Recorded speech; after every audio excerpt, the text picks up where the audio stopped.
शंकरू सारथी शार्ङ्गधरो अर्जुनेशी.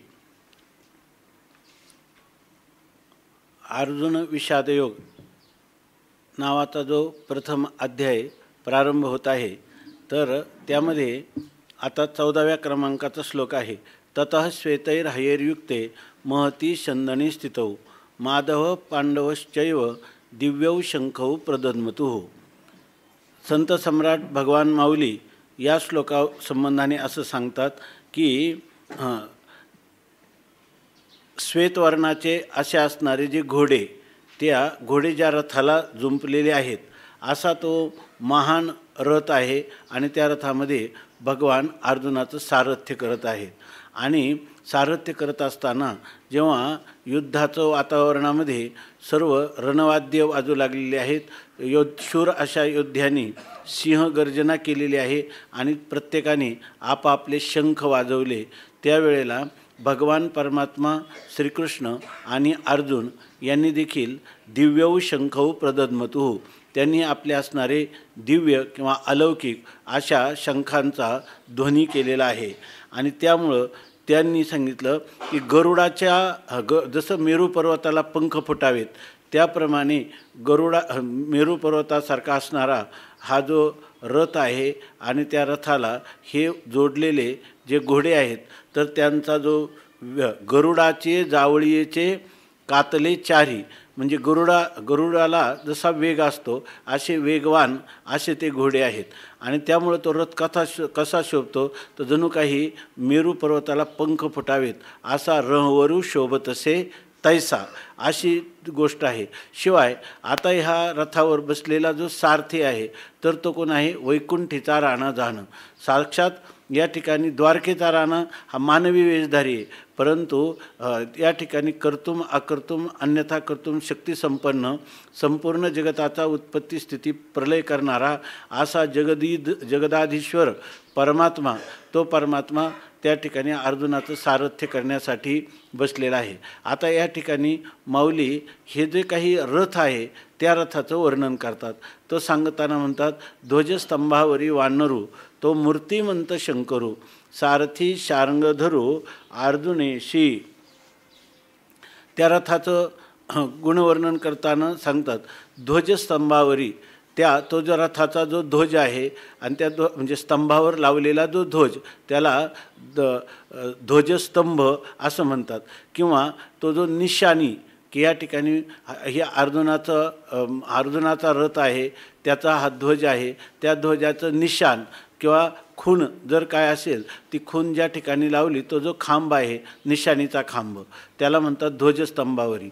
कोण आहे, वानरू. त्या ठिकाणी वानर म्हणजे कपी. कपी म्हणजे भगवान हनुमानराय त्या रथावरच्या ध्वजावर बसलेले आहेत, विराजमान आहेत. आणि ते म्हणजे साधारण दुसरं कोणी नसून जय हनुमान ज्ञानगुण सागर जय कपीश तिहू लोक उजागर रामदूत अतुलित बलनामा अंजनी पुत्र पवन सुतनामा, असं ज्याचं वर्णन तुळशीदास महाराजांनी केलं. अशा प्रकारचे असणारे हनुमानराय की जे मूर्तिमंत शंकर आहेत, म्हणजे भगवान जे रुद्राचा साक्षात अवतार महारुद्र प्रगटला नामा म्हणे म्या वंदिला, अशा प्रकारचे असणारे शरण शरण हनुमंता तुम्हा आलो रामदूता, हे काय भक्ती सिद्धांताचे आचार्य, दास्य भक्तीचे आचार्य अशा असणारे हनुमानराय ते त्या सारथी शार्ङ्गधरो अर्जुनेशी. आणि अशा प्रकारचा अर्जुनाच्या रथावर बसलेला भगवान शंकर आहेत. आणि सारथी कोण आहे, तर शार्ङ्गधरो म्हणजे शार्ङ्ग नावाचं जे धनुष्य आहे ते धनुष्य धारण करणारा असा परमात्मा श्रीकृष्ण तो या रथावर सारथी आहे असं वर्णन करतात. आपल्याला माहीत आहे वानर म्हणजे हनुमानराय त्या ध्वजावर कसे आले, तर त्याविषयी चा इतिहास सांगितला जातो की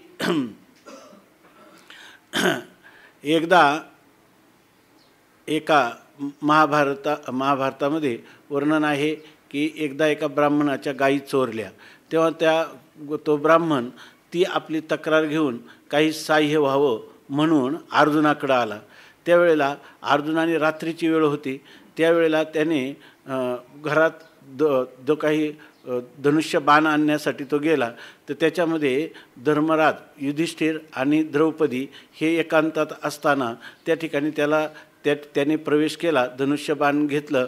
नंतर त्या चोरांचा पराभव करून त्याने त्या ब्राह्मणाच्या गायी मिळवून दिल्या. पण मधल्या काळामध्ये त्यांची असणारी एक प्रतिज्ञा होती की कोणीही एक पंचबंधूपैकी एकांतात असताना द्रौपदीबरोबर त्या खोलीमध्ये प्रवेश करायचा नाही. आणि प्रवेश तर करावा लागला, कारण त्या ठिकाणी काही विशेष अशा स्वरूपाचं संकट आलेलं होतं. ब्राह्मणाचं रक्षण केलं पाहिजे, गायींचं रक्षण केलं पाहिजे, म्हणून त्यांनी ही गोष्ट केली. परंतु त्याचं प्रायश्चित्त म्हणून त्यांचं ठरल्याप्रमाणे 12 वर्ष त्यांनी वनवास भोगला पाहिजे, त्याप्रमाणे तीर्थयात्रा केली पाहिजे. त्याप्रमाणे अर्जुन हा ते प्रायश्चित्त म्हणून तीर्थयात्रेला निघाला.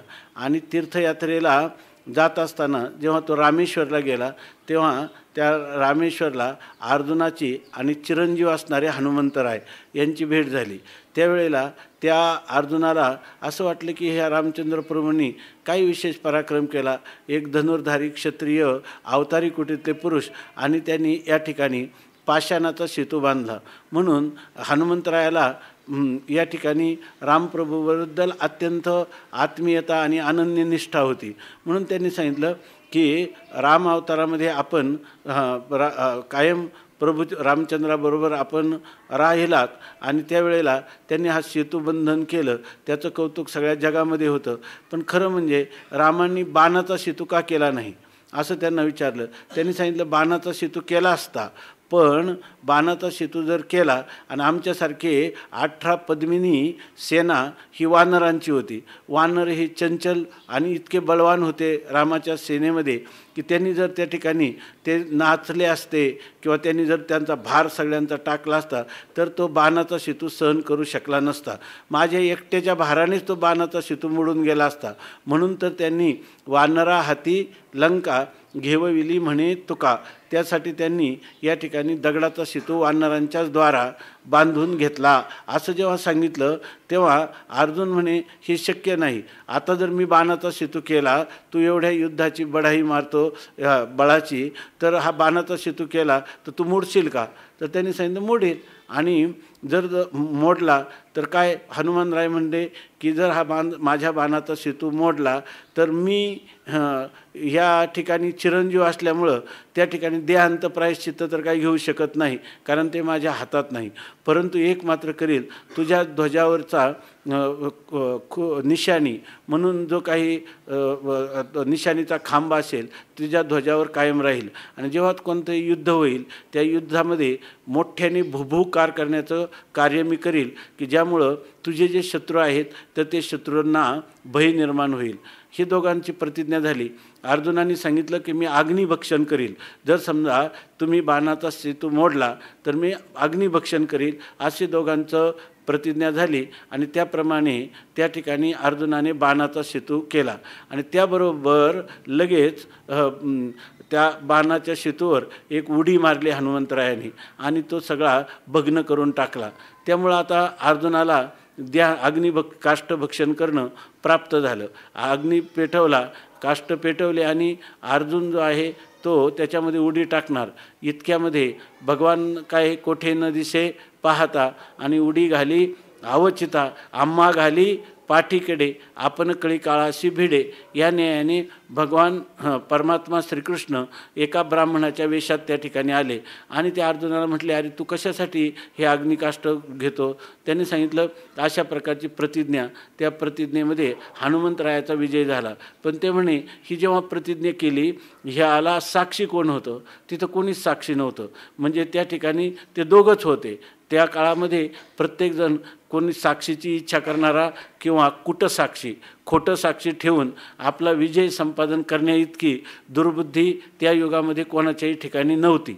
त्यामुळं अर्जुनाला भगवंतांनी सांगितलं की मी साक्षी राहतो. आणि पुन्हा त्यांना सांगितलं की तुम्ही हे बाणाचा सेतू करा. आणि हनुमंतरायाला सांगितलं की मग तू मोडून दाखव.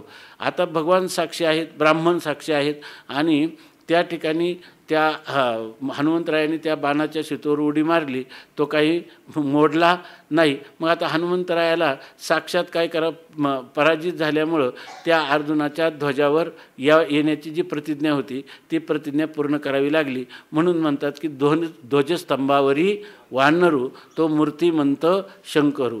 असे की ज्या वेळेला हनुमंतराय ह्या ध्वजावर राहिले आणि हा जो गीतेचा उपदेश केला अर्जुनाला भगवंतानी, तर हा फक्त अर्जुनानेच ऐकला का हनुमंतरायांनी पण ऐकला? हनुमंतरायांनी पण ऐकला. आणि जेव्हा महाभारत युद्ध संपलं त्यावेळेला असं आहे की आपल्याला गुरूंचं काय केले पाहिजे? तद्विधी प्रणिपातेन परिप्रश्नेन सेवया उपदेक्षन्ति ते ज्ञानम ज्ञानिनस्तत्वदर्शिनः. आपण श्रीगुरूंच्या चरणी काया वाचा मनाने शरण गेलं पाहिजे. आणि म्हणून या ठिकाणी अर्जुन मात्र भगवंताला म्हटला होता काय? शिष्यस्तेहम शाधी माम त्वाम प्रपन्नम. मी तुमचा शिष्य आहे आणि काय कार्पण्य दोषोपहत स्वभावा पृच्छामी त्वाम धर्मसम्मूढचेतः यच्छ्रेयाशान निश्चितं ब्रूहि तन्मे शिष्यस्तेहम शाधी माम त्वाम प्रपन्नम. मी तुम्हाला शरण आलेलो आहे आणि मला तुम्ही जेणेकरून माझं कल्याण होईल, मला मोक्ष प्राप्त होईल असा उपदेश करा. त्यामुळं त्याला मोक्षप्राप्तीचा उपदेश भगवंतांनी गीतेमध्ये केलेला आहे. पण अर्जुनाप्रमाणे भगवान हनुमानराय हे काही शरण गेलेले नाही, त्यांना सहजच हा उपदेश ऐकायला मिळाला. परंतु आता ह्या भगवंतांनी किती आपल्यावर करुणा केली आणि हा अत्यंत रहस्यमय असा इदंतु ते गुह्यतमं प्रवक्ष्याम्यनसूयवे ज्ञानम विज्ञान सहितम यज ज्ञात्वा मोक्षसे अशुभात. या संसार बंधनापासून या श्रीकृष्ण परमात्म्याच्या उपदेशाने आपली पण मुक्तता झालेली आहे. म्हणून ते आले आणि त्यांनी श्रीकृष्ण परमात्म्याचं त्या खांबावरून उडी मारली आणि ध्वजस्तंभावरून खाली येऊन भगवंताचे चरणारविंद धरले आणि त्याला सांगितलं की थँक्यू, म्हणजे तुम्ही मला पण हे सर्व ऐकायला मिळालं. भगवान म्हणे तू कसं ऐकलं? या ठिकाणी शिष्यभाव न स्वीकारता तू ऐकलं हे चुकीचं काम झालं, तू पिशाच्य योनीला प्राप्त होशील असं अर्जुनाला सांगितलं. मग त्यांनी सांगितलं की या पिशाच्य योनीतून माझी कधी मुक्तता होईल की नाही. म्हणून भगवान परमात्म्याने त्याला सांगितलं मी हा जो सांगितलेला उपदेश आहे तो जर तू लोकांना केला तर तुला पिशाच्य योनी राहणार नाही. म्हणून हे आपल्या ज्या गीतेच्या टीका आहेत आपल्याजवळ आहे ते भाष्य पैशाच्य भाष्य म्हणतात त्याला. म्हणजे पिशाच्य स्वरूपात कोणी हनुमंतरायांनी गीतेवर जे श्रवण केलं होतं त्याचं तात्पर्य सांगणारं असं त्याच्यात थोडंच आहे, छोटं भाष्य आहे पण फार मार्मिक आहे. बऱ्याच ठिकाणी त्याला काय म्हणतात इति स्पष्टम असं लिहिलेलं आहे की हे श्लोकाचा अर्थ स्पष्टच आहे. पण जिथं त्याचं काही गंभीर असं चिंतन वस्तुनिष्ठ चिंतन सांगायचं मार्मिक तिथं मात्र हनुमंतरायांनी त्याच्यावर भाष्य केलेलं आहे, त्याला म्हणतात पैशाच्य भाष्य. आणि या ठिकाणी सांगतात की ध्वजस्तंभावरी वानरू तो मूर्तिमंत शंकरू सारथी शार्ंगधरू अर्जुनेशी. आणि शार्ंग नावाचं धनुष्य त्याला भगवंताला शार्ंग पाणी किंवा शार्ंगधर असं म्हणतात, कारण शार्ंग नावाचं धनुष्य त्यांनी धारण केलेलं आहे असं इतिहास सांगतात. आता माऊली सांगतात देखा नवलतया प्रभूचे अद्भुत प्रेम भक्तांचे जे सारथ्य पार्थाचे करीतो असे. आता सगळा त्या सांगतात की जेथा अश्ववाहको आपण, म्हणजे अश्ववाहक म्हणजे घोड्यांचे लगाम धरणारा हा कोण आहे? वैकुंठीचा राणा जाणं, वैकुंठाचा स्वामी तो परमात्मा आहे. आणि मग त्या रथाचे गुण काय वर्णू? त्या रथाचं माऊली म्हणतात मी काय वर्णन करू? देखा पहा नवल तया प्रभूचे, तया प्रभूचे नवल, त्या प्रभूचं काय आश्चर्य आहे म्हणतात. अद्भुत प्रेम भक्तांचे, भक्ताचं प्रेम असावं पण हे प्रेम जे आहे हे प्रेमसुद्धा अद्भुत आहे. इतर जे काही आपल्या व्यवहारामध्ये प्रेम आहे असं नाही, ते काही आश्चर्यकारक असं प्रेम आहे. काय असं प्रेम आहे? सगळ्या जगाचा स्वामी असणारा परमात्मा परंतु सारथ्य पार्थाचे करीतो असे जे नाम कारण. कारण का आम्ही म्हणतो हे प्रेम भक्तावरचं की सगळा जगन्नायक परमात्मा. आणि इथं अर्जुनाने सांगायचं की दोन्ही सेनोरयोर उभयोर मध्ये रथम स्थापयमे अच्युत, दोन्ही सैन्यांच्या मध्यभागी नेऊन माझा रथ उभा कर. का भगवान म्हणतात ठीक आहे आणि तो रथ त्या ठिकाणी उभा करतात. अशा प्रकारचं रथ इकडं वळव की तिकडं वळवतात आणि पुन्हा आपण पुढा राहिला आणि पायकू पाठीशी घातला. अर्जुनाला मागं ठेवलं.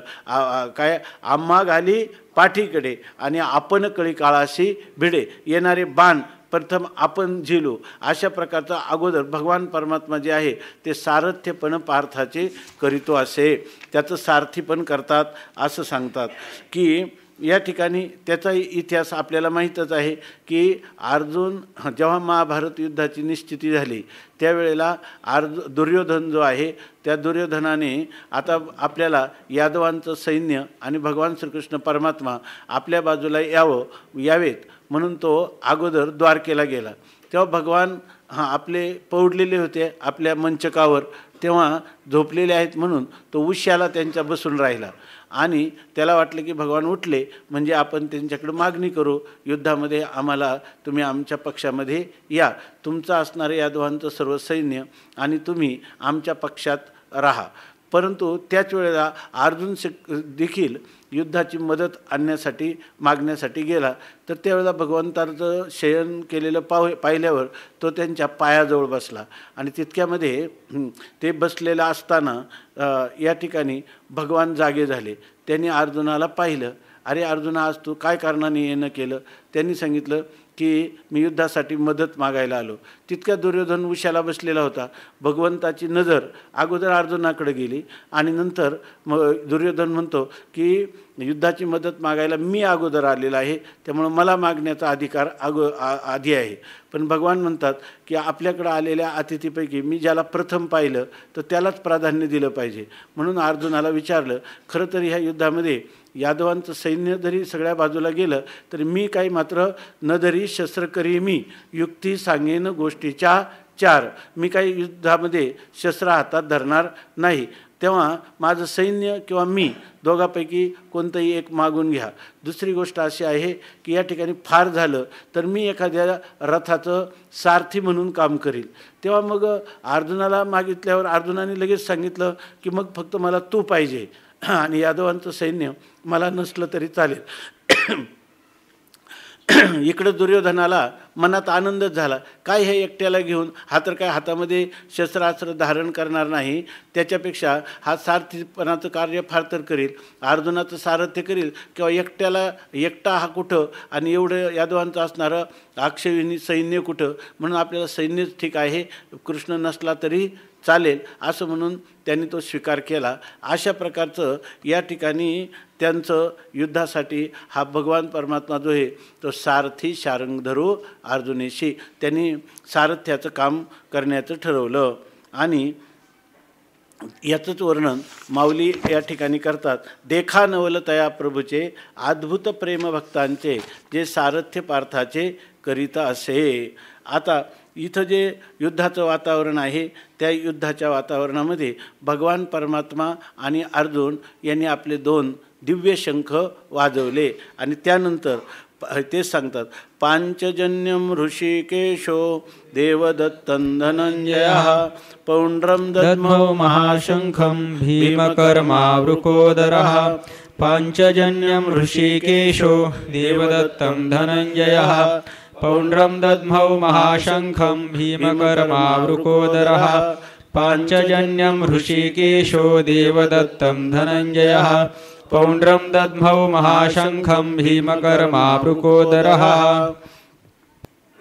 या ठिकाणी अर्जुनाचं रथाचं सारथ्य, अर्जुनाचे रथी होय हा सारथी असं वर्णन केलं संतांनी. त्याप्रमाणे होण्याचं ज्ञानेश्वर महाराजांना तर खूपच कौतुक वाटतं की भगवान परमात्मा अर्जुनाचा सारथी कसा झाला याचं त्यांना फारच आश्चर्य वाटतं. त्याविषयी ते म्हणतात हेच काय, हा ऋषे तरी बुझावीत जाय, कोपेकी निवांतुची साहे, नवल पिसे लागले आहे पार्थाचे देवा. अर्जुन जर रुसला तर समजवण्याचं काम कोण करतात? भगवान परमात्मा. अर्जुन जर रागावला, कोपेकी निवांतुची साहे, तर भगवान निवांत सहन करतात. रागावला तर रागू द्या, पण त्याला कधी त्याच्यावर क्रोध करत नाही. याचं खरं कारण काय ते म्हणतात, ह्या देवाला ह्या अर्जुनाचं वेडच लागलेलं आहे असं माऊली सांगतात. तसं म्हणतात की या ठिकाणी सारथ्यपण पार्थाचे करतो, असे अर्जुनाचं सारथी ते झालेले आहे.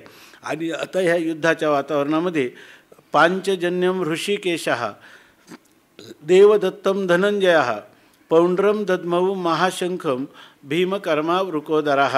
ऋषिकेशः पांचजन्यम धनंजयः देवदत्तं भीमकर्मा वृकोदरः पौंड्रम महाशंखम दद्मौ। ऋषिकेशः, ऋषिकेश या ऋषिक शब्दाचा अर्थ आहे इंद्रिय.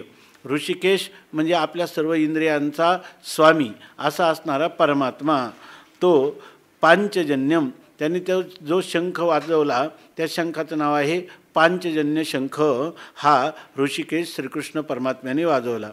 देवदत्तम धनंजय, धनंजय म्हणजे धनम जयती ती धनंजय अर्जुन, आणि त्या अर्जुनाने देवदत्तम देवदत्त नावाचा शंख वाजविला.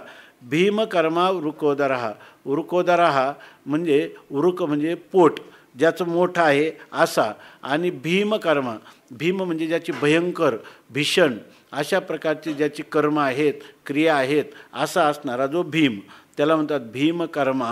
ज्याच्या कृती पण भीम म्हणजे भयंकर दुसऱ्याला भीती निर्माण करणाऱ्या अशा आहेत, आणि ज्याचं पोट अत्यंत मोठं आहे. वृकोदरः लांडग्यासारखं ज्याचं पोट आहे असा. पौंड्रम महाशंखम दद्मौ, त्या भीमाने काय केला, पौंड्र नावाचा महाशंख दद्मु म्हणजे वाजविला. माऊली सांगतात पायिकू पाठीशी घातला आपण पुढा राहिला तेने पांचजन्यो आस्फुरिला अवलीळाची.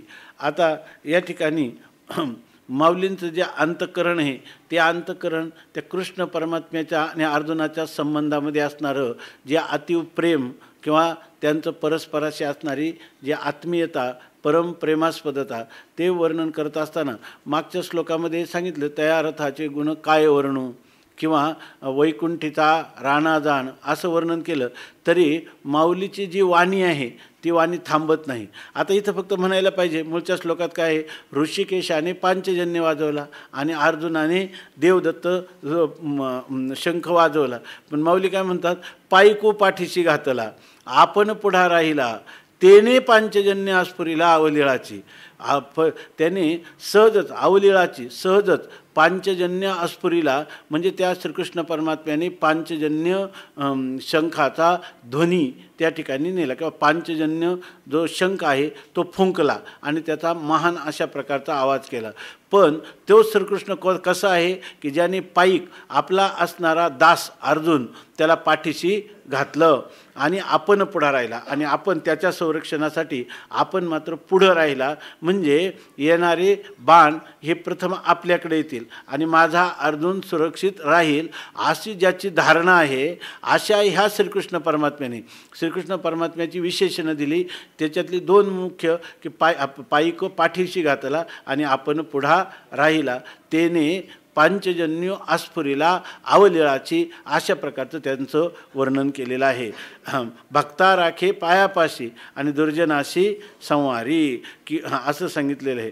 आणि अजूनही काय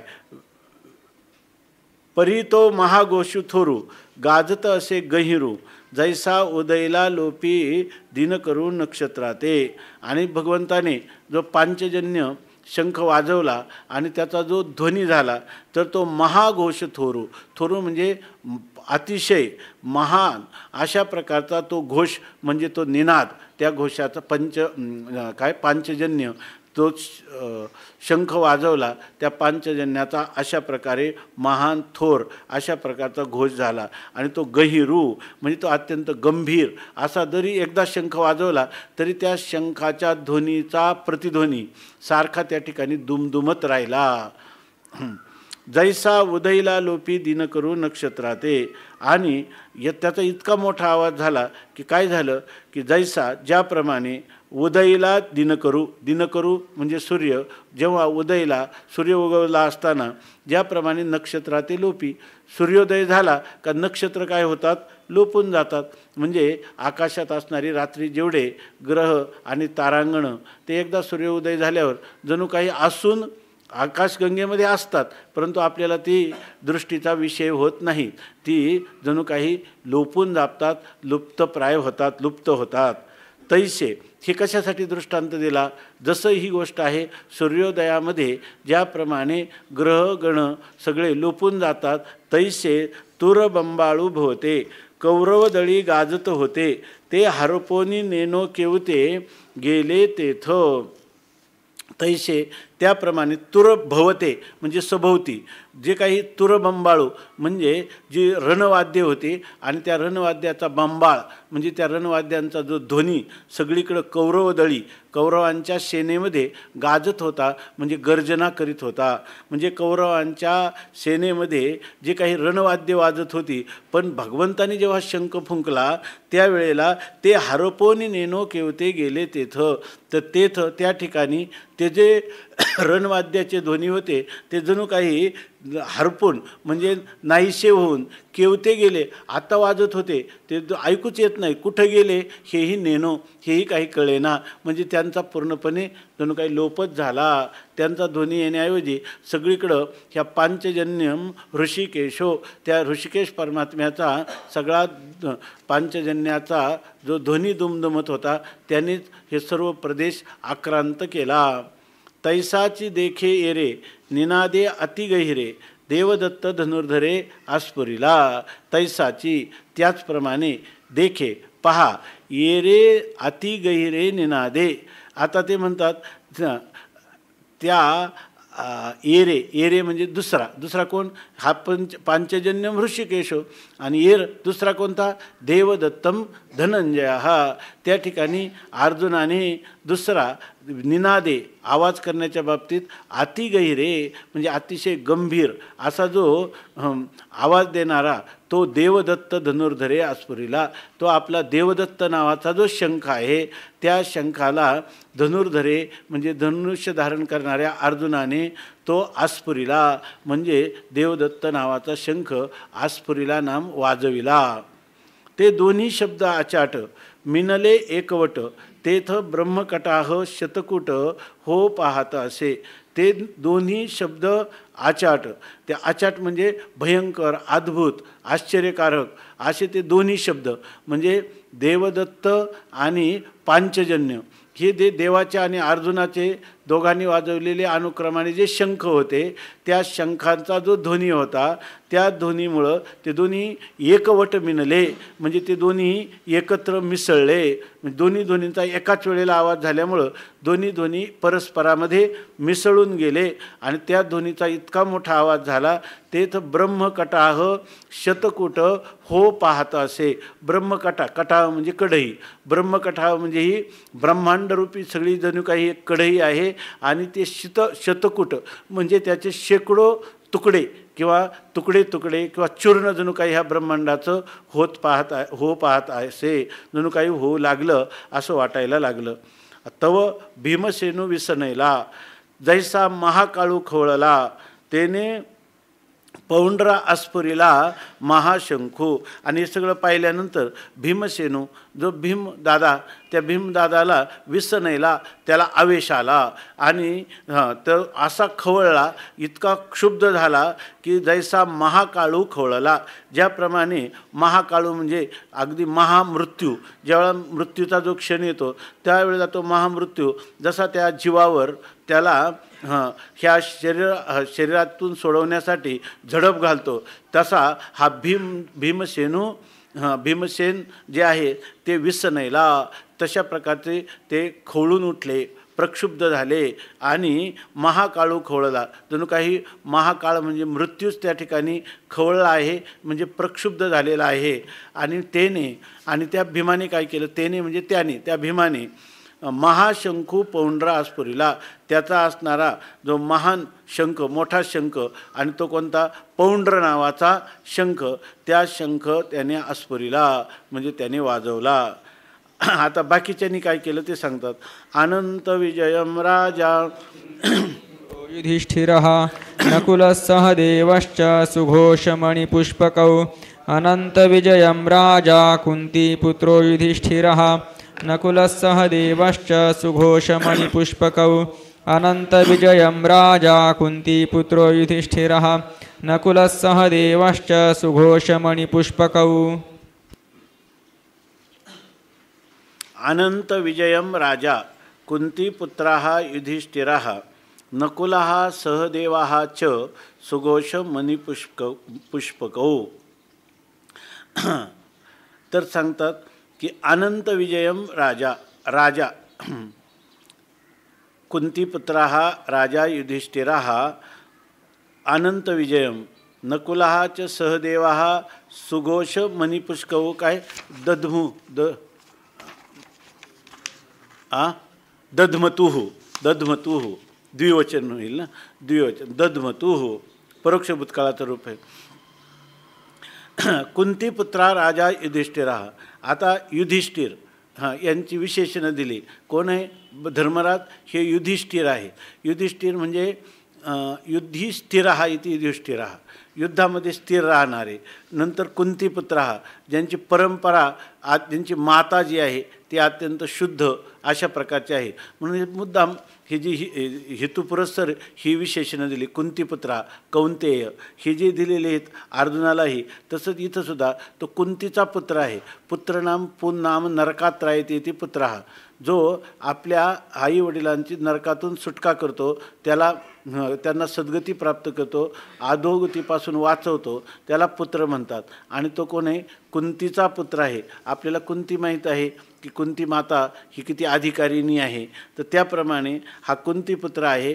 पुन्हा तो राजा आज जरी नसेल, आहे की नाही, आज जरी तो राजा नसेल तर भवितव्यातला राजाच आहे. म्हणून या ठिकाणी राजा असं म्हणतात. आणि युधिष्ठिरा हा असा जो युधिष्ठिर आहे त्याने अनंत विजयम, त्याने अनंत विजय नावाचा पौंड्र आपलं तो शंख वाजवला. आणि नकुला हा सहदेवाच, आणि नकुल आणि सहदेव ह्या दोघांनी अनुक्रमाने सुघोष मणिपुष्पकौ शंखौ प्रदद्मुः ना प्रदद्मतुः त्या दोघांनी, नकुलाने सुघोष नावाचा शंख आणि सहदेवाने मणिपुष्पक या नावाचा शंख वाजविला. माऊली सांगतात, तो महाप्रलय जलधरू जैसा घडघडीला गहिरू तवा अनंत विजयो युधिष्ठिरो आस्फरित असे. हे जे आहे ना संस्कृतमध्ये जी श्रीधरी टीका आहे त्याच्यावर काय नाव त्यांचं, लहरी, आता लक्षात येणं ना, तर त्यांनी जे टीका लिहिली ना तर ती श्रीधरी टीका संस्कृत आहे. आणि त्याच्यामध्ये त्यांनी हिंदी त्याचा विस्तार केला आहे आणि संस्कृत पण काही ठिकाणी त्याच्या व्युत्पत्ती दिल्यात. हे जे ना आपण एवढा विचार करत नाही किंवा याच्यामध्ये त्यांनी प्रत्येक हे जे शंख आहेत ना त्या शंखांचा सुद्धा ते सगळं जे गीता आहे ती योग परक लावलेली आहे. आणि त्याच्यामध्ये पहिल्या अध्यायापासून ही जी नाव आहे ना, हे जे पंचप्राण आहेत, पंच उपप्राण आहे, तर त्या सगळ्या नाग इथं जे आहेत ना कोणते शंख, तर त्याला काय कोणते उपप्राण कोणते आहेत? नाग, कुर्म, कृकल, देवदत्त, धनंजय ही सगळे उपप्राण आहे. तर ही योगाची साधना याच्यामध्ये गुप्तरीतीने गीतेमध्ये सांगितलेली असं त्यांनी सांगून त्याचं वर्णन केलं. ह्या शंखांची जी नावं आहेत त्या नावांच्या सुद्धा व्युत्पत्तीनुराव योगशास्त्राच्या अनुकूल अशा प्रकारचा विचार त्यांनी मांडलेला आहे. तो काय आपला विशेष विषय नाही. परंतु इथं असं सांगतात, तो महाप्रलय जलधरू जैसा घडघडीला गहिरू तवा अनंत विजयो युधिष्ठिरो आस्फुरित असे. आता राहिले कोण? युधिष्ठिर महाराज. त्यांनी काय केलं? ते युधिष्ठिर महाराजांनी जो शंख वाजवला तो जणू काय आहे महाप्रलय, म्हणजे ज्या वेळेला ह्या सृष्टीचा प्रलय होतो, अंत होतो, त्यावेळेला इथं जेव्हा त्याला काय म्हणतो आपण जलप्रलय होतो, म्हणजे सगळीकडे पाणीच पाणी, त्यावेळेला जे संवर्तक नावाचे मेघ येतात आणि त्या मेघातून सगळीकडं मुसळासारख्या जलधारा पडतात. भागवतामध्ये त्याचं वर्णन केलेलं आहे. तर तो जणू काही महाप्रलय म्हणजे महान होणारा सृष्टीच्या प्रलय काळामध्ये जलधर म्हणजे जल धारण करणारे जे संवर्तक मेघ आहेत ते जशी गर्जना करतात तसा या ठिकाणी घडघडीला गहिरू, तसा हा गडगडाट झाला. आणि तो कसा? गहिरू म्हणजे अत्यंत गंभीर अशा प्रकारचा गडगडाट त्या मेघांचा झाला व्हावा. त्याप्रमाणे युधिष्ठिरू त्याप्रमाणे युधिष्ठिर महाराज धर्मराज यांनी अनंत विजयो अस्फुरितासे त्यांनी आपला अनंत विजय या नावाचा जो शंख आहे तो अस्फुरितासे तो वाजू लागला. नकुळे सुघोषू सहदेवे मणिपुष्पकू जेने नादे अंतकू गजबजला ठाके. आता नकुळे सुघोषू नकुळाने नकुळाने सुघोष नावाचा शंख वाजवला. सहदेवे मणिपुष्पकू सहदेवाने मणिपुष्पक या नावाचा जो शंख आहे तो वाजविला. पण त्यांचा साधारण ध्वनी नव्हता. जेने नादे अंतकू गजबजला ठाके. ते म्हणतात की जेने नादे जो नाद ऐकला त्या सुघोष आणि मणिपुष्पकाचा की जे नकुल आणि सहदेवाने शंख दोन वाजवले त्यांच्या आवाजाने अंतकू म्हणजे साक्षात अंतक म्हणजे यम तो यमसुद्धा गजबजला ठाके तो देखील गडबडून गेला. मग त्यालासुद्धा वाटलं की ह्या आवाजाने आपणच मरतो की काय. कालच सांगितलं आपण या ठिकाणी हे कोणतं हे अतिशयोक्ती अलंकाराचं उदाहरण आहे. आपल्याला बोलीभाषेत बोलत असताना देखील बोलणं साहित्यिक असलं तर मनुष्याला त्याच्यात अधिक रुची येते. म्हणून माऊली म्हणतात की या ठिकाणी मी रस आणि अलंकार ह्या दोन्हींचं ज्याच्यामध्ये अभिव्यक्ती होते त्याला म्हणतात साहित्य. म्हणून या साहित्याच्या बरवा असं माऊली म्हणतात किंवा वाचे बरवे कवित्व. कारण वाक्यम रसात्मकम काव्यम जे रसमय वाक्य असतं त्याला काय म्हणतात काव्य. तेव्हा हे काव्य निर्माण करताना कधीकधी अलंकाराची योजना केलेली आहे.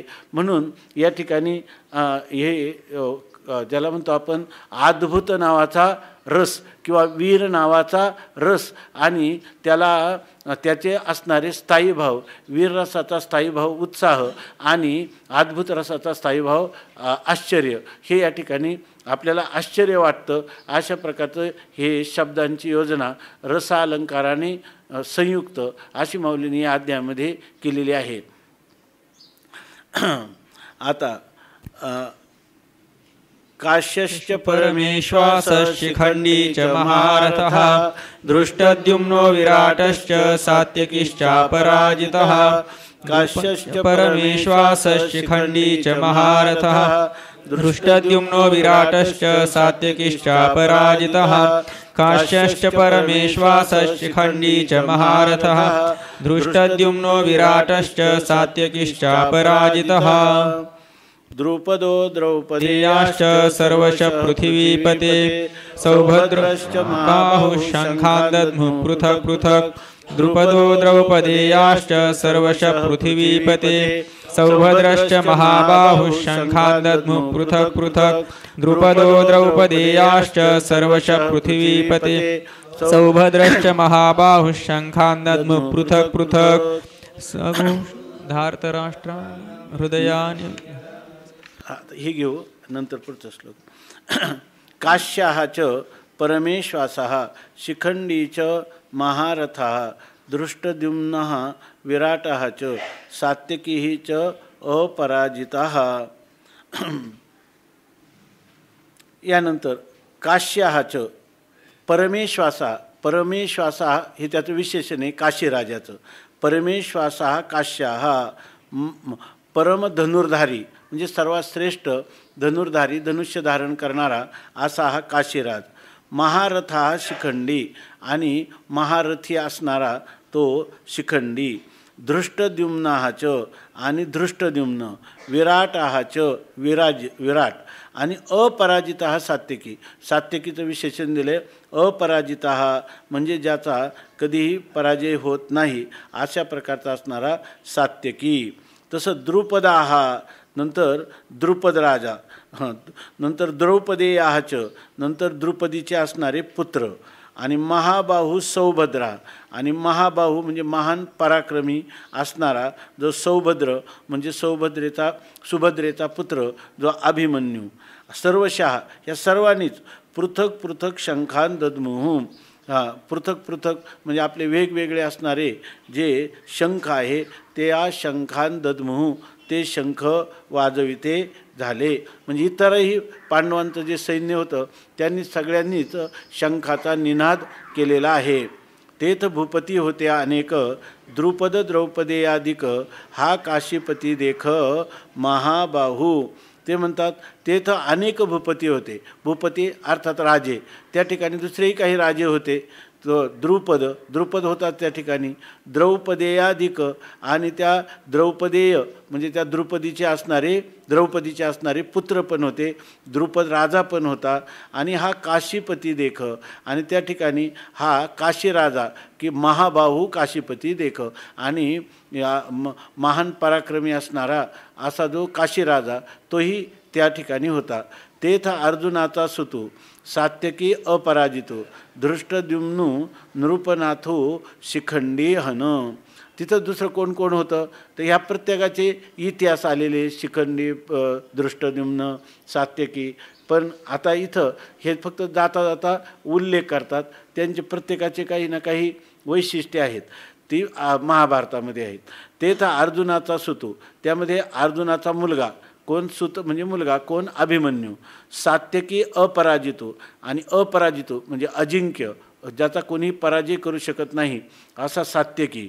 नंतर धृष्टद्युम्न आणि नृपनाथो म्हणजे सगळ्या राजांमध्ये श्रेष्ठ असणारा जो धृष्टद्युम्न. हन शिखंडी, आणि या ठिकाणी शिखंडी हा होता की त्या शिखंडीला समोर केल्यामुळं या द्रोणाचार्यांनी आपलं धनुष्य बाण ठेवून दिलं, आणि त्या ठिकाणी आपलं भीष्माचार्यांनी ते बाण ठेवून दिला, आणि आपल्या उत्तरायणाची वाट पाहत त्या ठिकाणी आपल्या देहाचा त्याग केला. कारण तो नपुसक होता, त्याच्याबरोबर युद्ध करणं योग्य नाही म्हणून त्यांनी माघार घेतली. कारण त्यांना शिखंडीला पुढं करून युद्ध चाललं होतं म्हणून. विराट आदी नृपवर जे सैनिक मुख्य वीर, तेही नाना शंख निरंतर आस्फुरिले. आणि विराट आदी म्हणजे विराट वगैरे असणारे नृपवर, वर म्हणजे श्रेष्ठ. या ठिकाणी विराटासारखे जे श्रेष्ठ असे राजे होते, जे सैनिक मुख्य वीर. आणि ते सैनिक मुख्य वीर म्हणजे आपापल्या सैनिकांचे मुख्य वीर किंवा अधिपती असे असणारे राजामधले श्रेष्ठ असे जे विराट आदी होते, त्या सगळ्यांनी तेही नाना शंख निरंतर आस्फुरिले. त्यांनी नाना म्हणजे आपले वेगवेगळे असणारे जे शंख आहे ते निरंतर म्हणजे एकाच वेळेला, निरंतर म्हणजे वेळ न लावता, यांनी वाजवला नंतर त्यांनी, त्याच्यात अंतर नाही, निरंतर आस्फुरिले. एकाच वेळेला सगळ्यांनी आपल्या शंखांचा ध्वनी केला.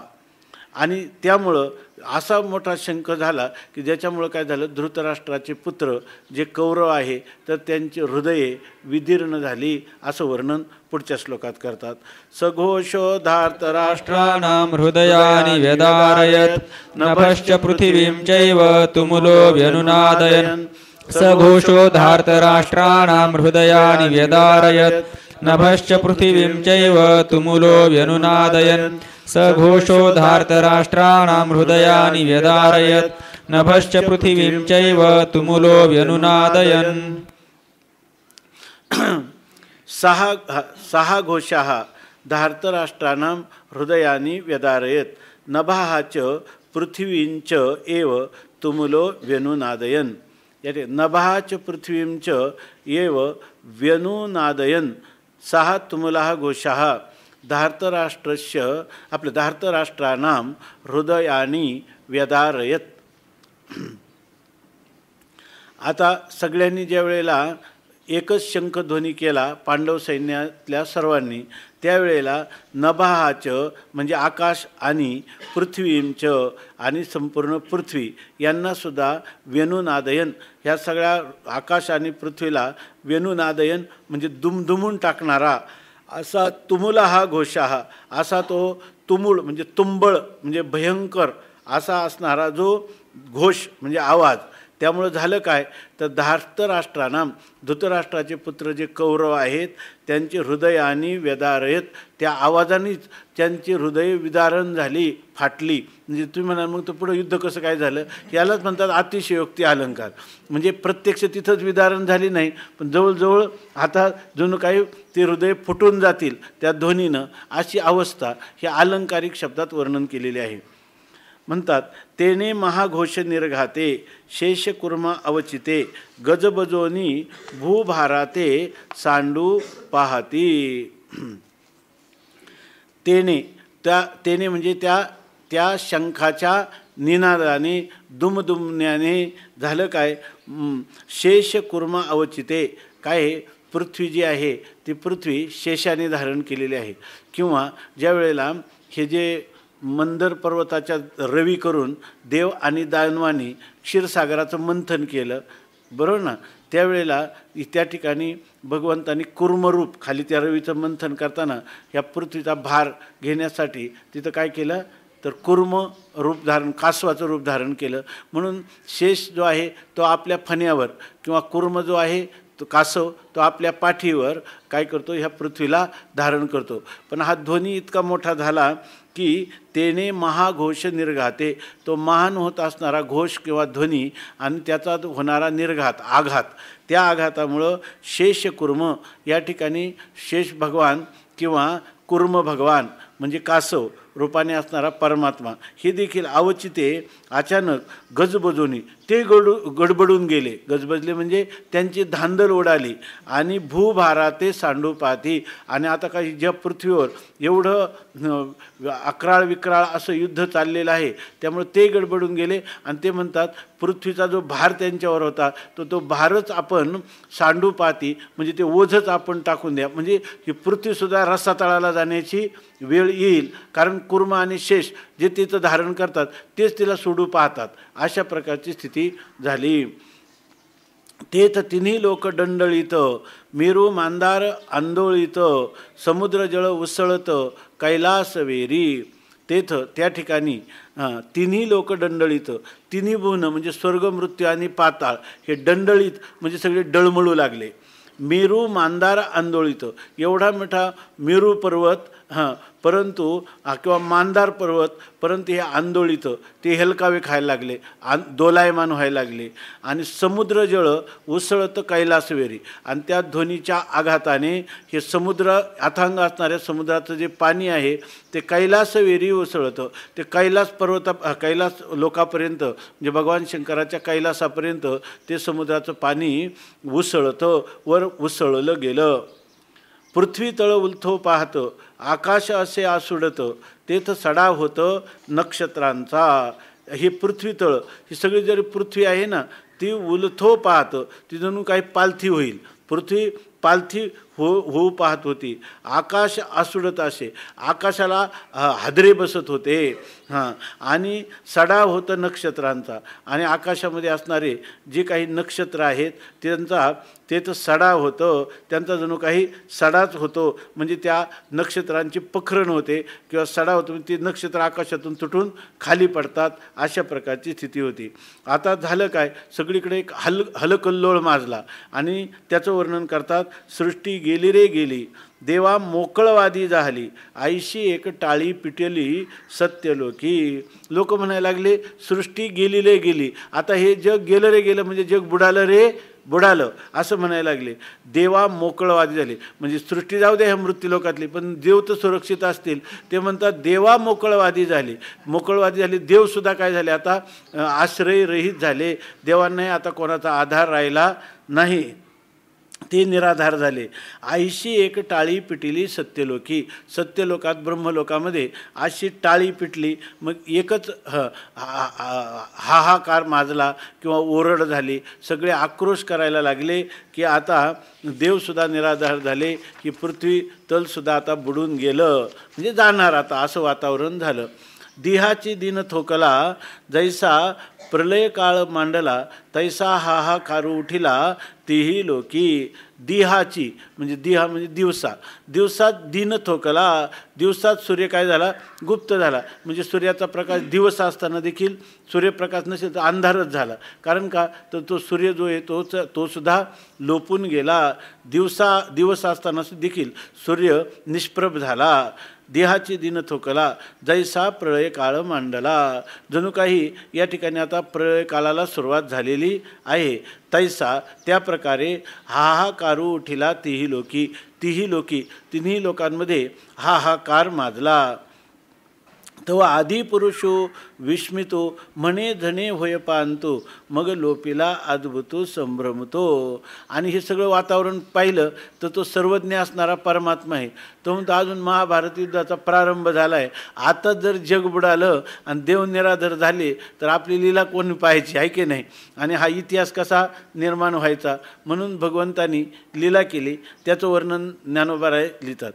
तेव्हा आदिपुरुष, तेव्हा ह्या संपूर्ण जगताचा आद्य पुरुष, संपूर्ण जगताचा मूलभूत कारणरूप असणारा जो परमात्मा आहे तो विस्मितो.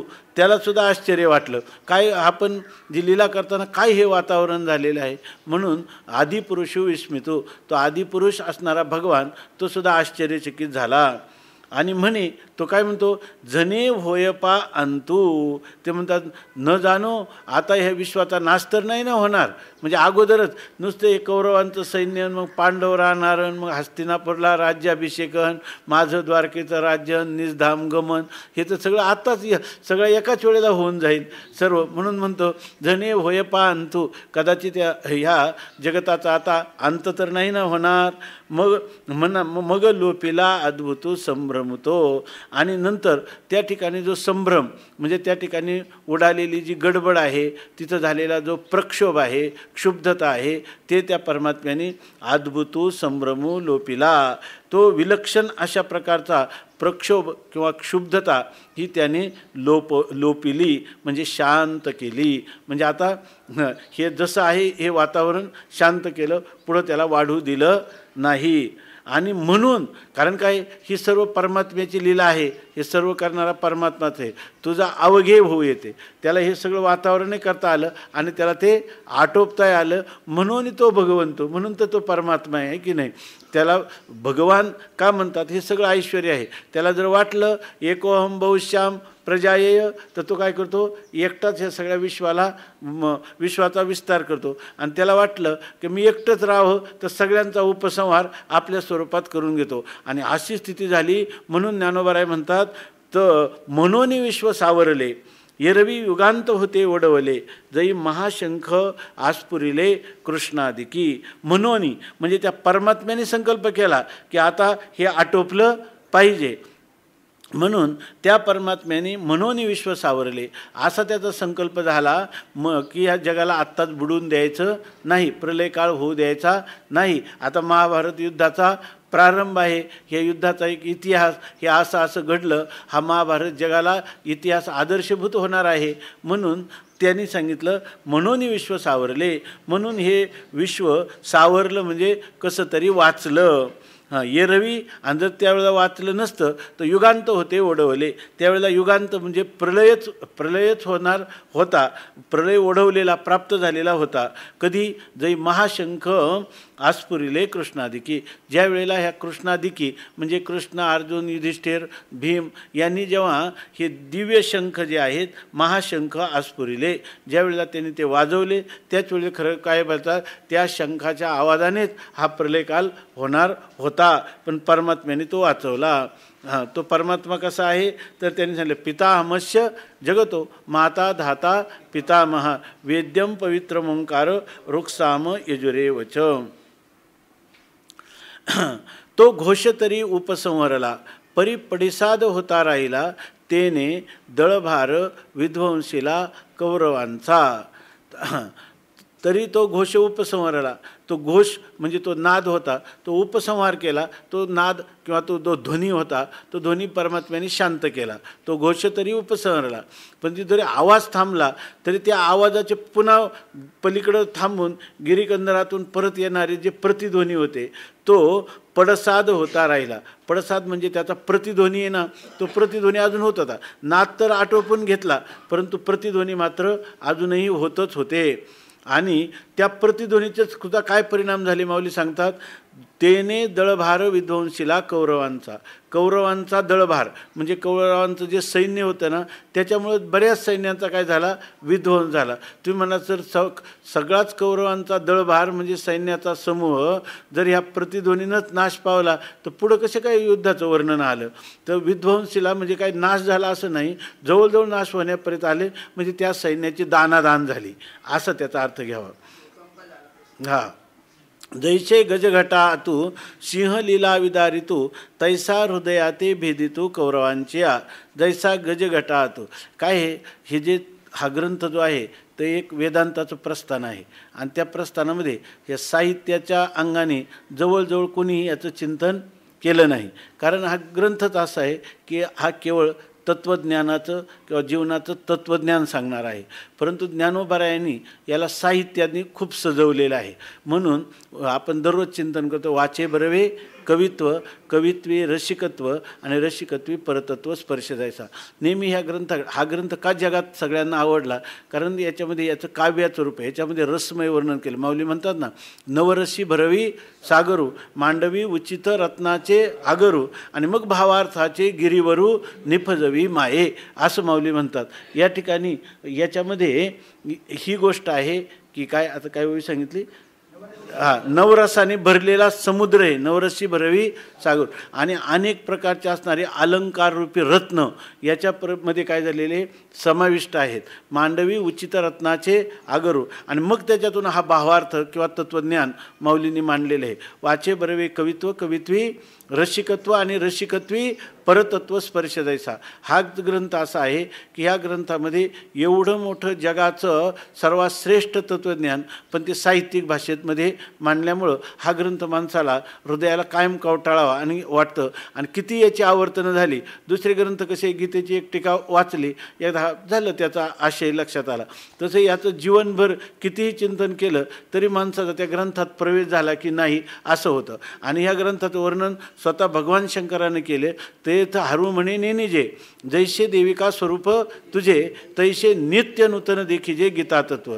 तसंच हे माऊली म्हणतात गीता तत्व, आपण म्हणायचं ज्ञानेश्वरी तत्व. हे काय आहे, नित्य नूतन आहे.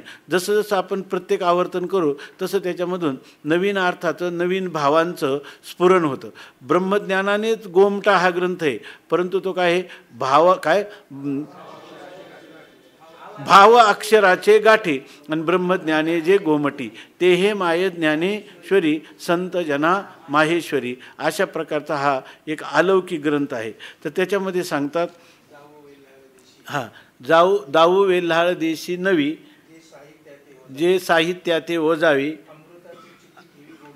अमृतातेही चुकी ठेवी गोडसपणे. अमृताला सुद्धा मागं सारेल, अमृतामध्ये काही दोष आहेत असं दाखवील. अशा प्रकारचे अमृतामध्ये काय दोष आहे? अमृत पिल्यावर अमर होतं, परंतु ब्रह्मदेवाच्या इंद्र अमृतच पितो की नाही, पण ब्रह्मदेवाच्या एका दिवसात देहाचे अमरेंद्र 14 जाते. एक ब्रह्मदेवाच्या एका दिवसात 14 होतात, म्हणजे ते मारतातच की नाही. मग हे आडनावाचं अमृत आहे, वायाच्या अमृतपणाचा आभासू असं आहे. परंतु हे अमृत जे मनुष्याला आपलं नित्य अनंत अविनाश सुखामध्ये कायमचं सुखाच्या राशीवर स्थानापन्न करणारं असं हे गीतामृत आहे. म्हणून ते म्हणतात जसं भागवतामृत आहे, त्या परीक्षिती राजाला म्हणे अमृत देतो, हे जे कथामृत आम्हाला आहे ते म्हणे याची त्याची कुठं तुलना होत नाही. को काच को मनीर महान. एखाद्या काचेचा तुकडा कुठं आणि रत्न कुठं, तसं हे भागवतामृत कुठं आणि तुमचं दिलेलं स्वर्गामध्ये असणारं अमृत कुठं, तसं हे दिव्य अमृत आहे. तिथंच हे सांगतात काय, ते बाणवरी धनुर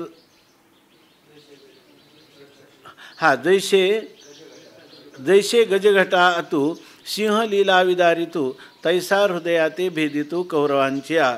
जैसे ज्याप्रमाणे गजघटा अतू म्हणजे गजघट म्हणजे हत्तींचा समूह आहे आणि त्या समूहामध्ये हत्तींचा समूह आहे, सिंह एकटाच आहे, परंतु सिंह लीला विदारितो. पण एकटा जरी गेला तर लीलेने म्हणजे त्याला काय वाटत नाही त्या हत्तीची भीती, तो काय करतो लीला विदारितो, लीलेनं सहजच त्या प्रत्येक हत्तीच्या गंडस्थळाचं काय करतो विदारण करतो, गंडस्थळ फोडतो, त्याला काही वाटत नाही.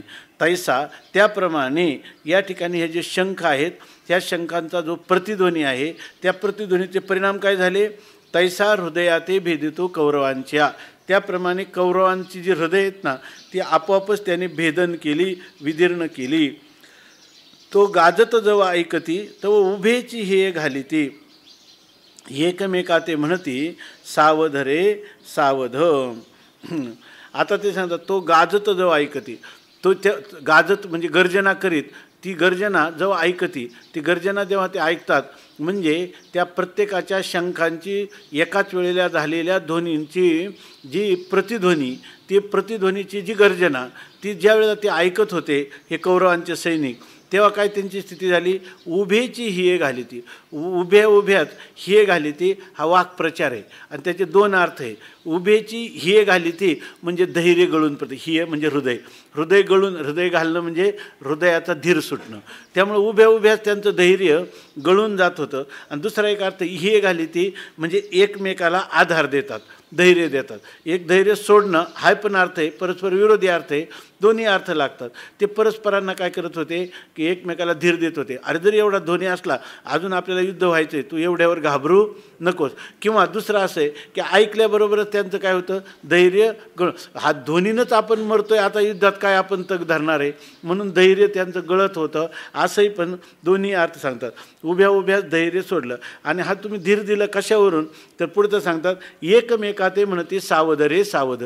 ते हिये घाली ती म्हणजे एकमेकाला धीर देतात की अरे म्हणते सावध रे सावध. अरे आता हा युद्धाचं वातावरण निर्माण झालेलं आहे, हे युद्ध काही साधारण नाही, या ठिकाणी गहाळ राहून हे युद्ध जिंकण्यासारखं आता नाही, आता तुम्ही सावधान व्हा, तत्पर व्हा. म्हणून ते एकमेकाला म्हणतात सावध रे सावध. अथ व्यवस्थितान् दृष्ट्वा धार्तराष्ट्रान् कपिध्वजः प्रवृत्ते शस्त्रसम्पाते धनुरुद्यम्य पाण्डवः.